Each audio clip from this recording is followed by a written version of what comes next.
Look what they've tried to do to Lauren Boebert in Colorado. Lauren Boebert represents like the whole western half of Colorado. She is a citizen representative. She's married. I think she has 4 or 5 boys. She's been married at a young age. She grew up extremely poor. She and her mother and others in the family were on welfare. And they all voted Democrat. And then she realized, no, that's not the way I want to be, and that's not who I am. And she and her husband came up from nothing. They made something of themselves, a small business, a family. She decided that she wanted to fight the cause in Washington, D.C. of liberty and use her experiences there. And she supports the Second Amendment. She's a constitutionalist. She's exactly what the framers had hoped for, a citizen, representative. And they are literally trying to destroy her. And to its credit, CNN and the reporter Daniel Dale looked into the charges against her from a Democratic super PAC that has accused her of being a call girl, that has said that she's had multiple abortions, that has said a lot worse than that about her.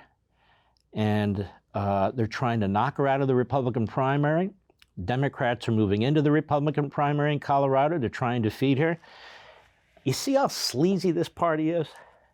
And then they hold these January 6 hearings, which is basically a phony, Stalinist-like investigation of one political party, the Republican Party, but none of the Democrat Party antics during the lead up to 2020, let alone the lead up to 2016. Anyway, this is a case that has interested me because of the brazen nature of the effort to destroy this woman. Go ahead. Just blatant falsehoods from a Democratic super PAC involving Republican Congresswoman Lauren Boebert of Colorado and her past. Joining us now is CNN senior reporter and fact checker Daniel Dale. These really took the internet by fire, a lot of them completely untrue, but not before they were amplified online, Daniel.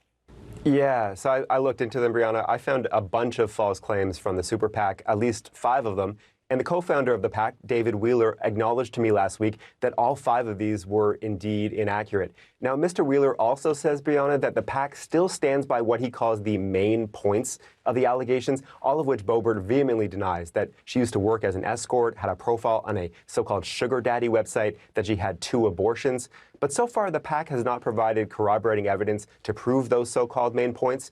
And Mr. Wheeler acknowledges, again, that they've gotten a bunch of other things wrong. Here's one example. The PAC published a photo of a woman posing on a bed in a tight dress. One of their anonymous sources claimed that she had gotten this photo from the page the super PAC claims Boebert had on sugardaddymeat.com. Well, the photo is not actually of Lauren Boebert. It is a photo of a different woman. How do I know? Well, it was on that woman's old profile on a modeling website. The woman told me directly last week that it was her. And then after Mr. Wheeler suggested to me that maybe this woman was, quote, lying, the woman went and found me more evidence, including an old hard copy of the bed photo and another photo of herself in that same distinctive dress.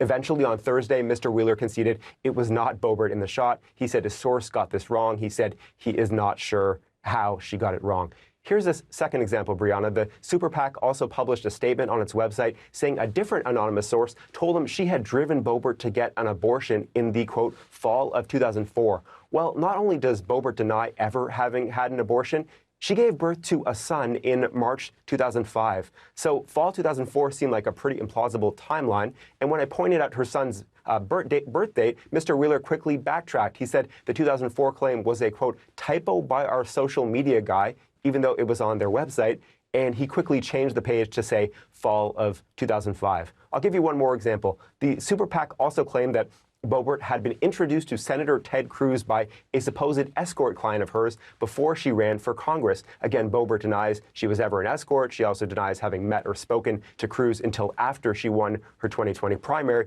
And sugardaddymeat.com told me it has, quote, no record of Boebert ever using the site. But anyway, on this claim, regardless, the super PAC claimed that Boebert then got a big donation from Cruz, $70,500, and initially failed to report that donation. But that is just not true. She did report it quickly. The donation from Cruz's so-called victory fund, which backed more than 20 GOP candidates in that election, Boebert was not unusual, came in September 2020, and Boebert's campaign reported it in its quarterly finance report in October 2020. That is quick. That is prompt. Now, the Boebert campaign initially did fail to list this initially failed to list this cruise fund as a so-called joint fundraising partner of the campaign on another form. They had to go back and put that on the other form, but there is no basis to claim they ever hid the actual cruise donation itself. So, Brianna, here's the thing. I can neither prove true nor prove false some of this PAC's story about Boebert. It is theoretically possible, sure, that some parts could maybe be proven accurate eventually. But so far, at least, the PAC has not released substantiating proof and is basically asking people to just trust them. And given how much this PAC has gotten wrong in what it has actually released so far, I think it would be quite understandable if a lot of people were just not feeling all that trusting. Indeed. Thank you for taking us through that, Daniel Dale. We appreciate it. Indeed. Great. And good for them. I haven't seen this covered like this anywhere else. Good for them for doing it. I don't necessarily believe this, but they have new leadership who keeps saying, we got to do news, we got to do news. I think they have to do news, but until they can, some of these hosts, Jake Tapper, Dee Lemon, Brian Stelter, and a half dozen others, I'll believe it when I see it. For all this and much more, sign up for Levin TV.